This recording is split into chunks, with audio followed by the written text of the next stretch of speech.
इदानीं वेद स्वाध्यायो भविष्यति। अद्य यजुर्वेदस्य द्वितीयोऽध्यायस्य चतुर्थं मंत्रस्य स्वाध्यायो भविष्यति। स्वाध्यायमान मंत्रस्य वेति होत्रं त्वा कवे इत्येतानि प्रथमानि पदानि सन्ति। अब वेद स्वाध्याय होगा। आज यजुर्वेद के दूसरे अध्याय के चौथे मंत्र का स्वाध्याय किया जाएगा।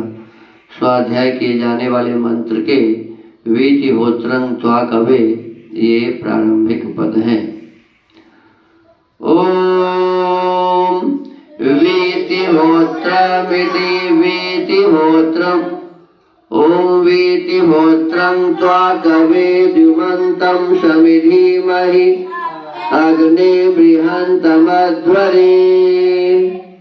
वा दीर्घ ईकार ता ह्रस्व ईकार हा दीर्घ ओकार तारा संयुक्त ह्रस्वाकार अनुस्वार वीति होत्रं ता वा संयुक्त दीर्घ आकार त्वा का ह्रस्व आकार वा दीर्घ एकार कवे दा या संयुक्त ह्रस्व उकार मा ह्रस्व आकार नाता संयुक्त ह्रस्व आकार दीर्घ अनुनासिक द्युमन्तं सा ह्रस्वाकार मा दंते सा ह्रस्वाकार मा ह्रस्व ईकार धा दीर्घ ईकार मा ह्रस्व आकार हा ह्रस्व ईकार समिधीमहि आ ह्रस्व गाना संयुक्त दीर्घ ईकार अग्नि वा ह्रस्व रीकार हा ह्रस्व आकार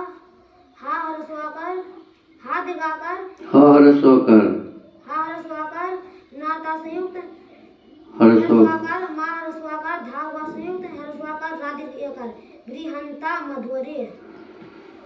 इस मंत्र के ऋषि हैं वेति होत्र मित्यस्य ऋषि स एव अग्निर्देवता निचित गायत्री छंद सर्ज स्वर अथाग्नि शब्दे नो भावार्था उपदीपयेते।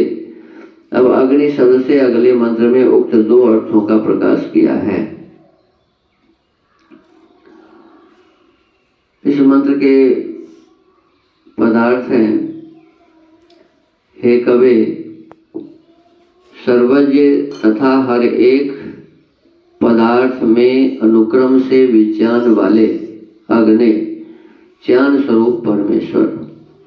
हम लोग अध्वरे मित्र भाव के रहने में बृहंतम सबके लिए बड़े से बड़े अपार सुख के बढ़ाने और द्युमंतम अत्यंत प्रकाश वाले व वेति होत्रम अग्निहोत्र आदि यज्ञों को विदित कराने वाले त्वा आपको समिधीमहि अच्छी प्रकार प्रकाशित करें। यह इस मंत्र का प्रथम अर्थ हुआ। हम लोग अध्वरे अहिंसनीय अर्थात जो कभी परित्याग करने योग्य नहीं उस उत्तम यज्ञ में जिसमें कि वीति होत्रम पदार्थों की प्राप्ति कराने के हेतु अग्निहोत्र आदि क्रिया सिद्ध होती है और द्युमंतम अत्यंत प्रचंड ज्वाला युक्त बृहंतम बड़े बड़े कार्यों को सिद्ध कराने तथा कवे पदार्थों में अनुक्रम से दृष्टिगोचर होने वाले त्वा उस अग्नि भौतिक अग्नि को समिधीमहि अच्छी प्रकार प्रज्वलित करें। यह दूसरा अर्थ हुआ। भावार्थ लिखते हैं इस मंत्र में श्लेषालंकार है।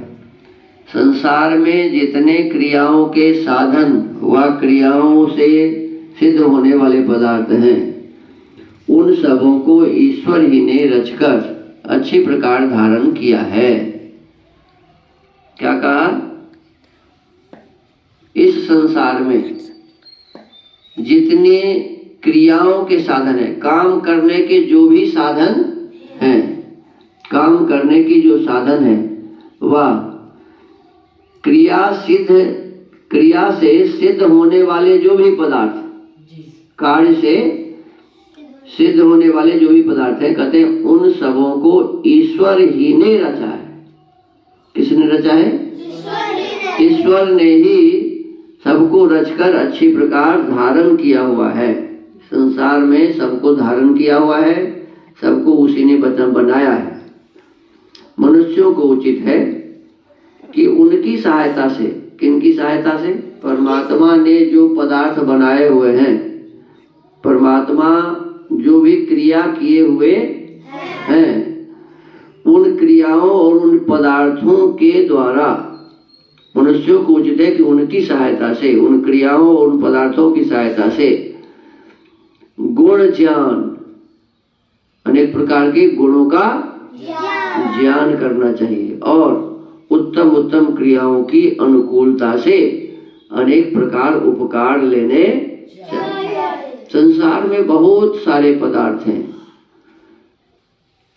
उन पदार्थों में जो जो गुण हैं, उन गुण को हमें जानने का प्रयास करना चाहिए। किस पदार्थ में क्या क्या गुण है, उस गुण को जानिए और फिर उन गुणों से, उन पदार्थों से हम क्या क्या उपकार ले सकते हैं, इस विषय वस्तु को विचार कर उससे अनेक प्रकार के उपकार लीजिए।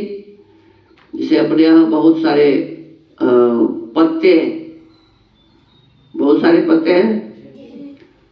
अब देखो हमारे यहाँ एक श्रृंगहार का पत्ता है, तो ये तो परमात्मा ने बनाया है। अब इस पत्ते से क्या होता है? तो यदि किसी आदमी का लीवर गड़बड़ हो, पेट में गड़बड़ी हो, तो इस पत्ते के, कोमल पत्ते को 8-10 लीजिए, 2-1 मरीच डाल दीजिए, उसको पीस करके और सवेरे सवेरे पीजिए तो लीवर ठीक हो जाता है, पेट की अनेक प्रकार की गड़बड़ियां ठीक हो जाती है। ऐसे ही देखो एक पपीता का भी वृक्ष अपने यहाँ है। अब पपीता के वृक्ष से क्या होता है? किसी के किडनी में हो गया पत्थर, क्या हो गया? पत्थर। अभी पपीता के जो नीचे जड़ में जो सिर होता है, उस सिर को ले लीजिए और उसको धो करके पीस डालिए सिलबट्टी पर और पीस कर और फिर वो 1 गिलास पानी में मिलाकर उसको पी लीजिए।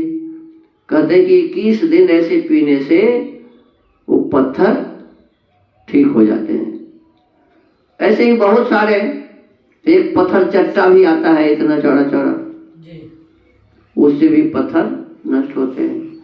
बहुत सारे, तुलसी पत्ता के बारे में तो सब जानते ही हैं कि थोड़ी सी सर्दी हुई, तुलसी पत्ता को पानी में उबालिए और उसका छनका बनाकर उसको पी लीजिए चाय जैसे, तो इससे क्या होता है? तो आपके भीतर में जो खांसी, सर्दी, जुकाम है, ये ठीक हो जाता है। ऐसे ही अनेक पदार्थ हैं इस संसार में, 1-2 नहीं, अनेक। कहते हैं कि उसके गुणों को जानिए और उसके गुणों को जानकर उसे अपने जीवन में क्या उपकार ले सकते हैं, उसको, उस उपकार को लीजिए। इससे हमें स्वयं भी बहुत सारे लाभ होंगे, सुख मिलेगा और इस प्रकार से दूसरों को भी हम सुखी कर सकेंगे। आज स्वाध्याय के क्रम को यहीं विराम देते हैं। ओम।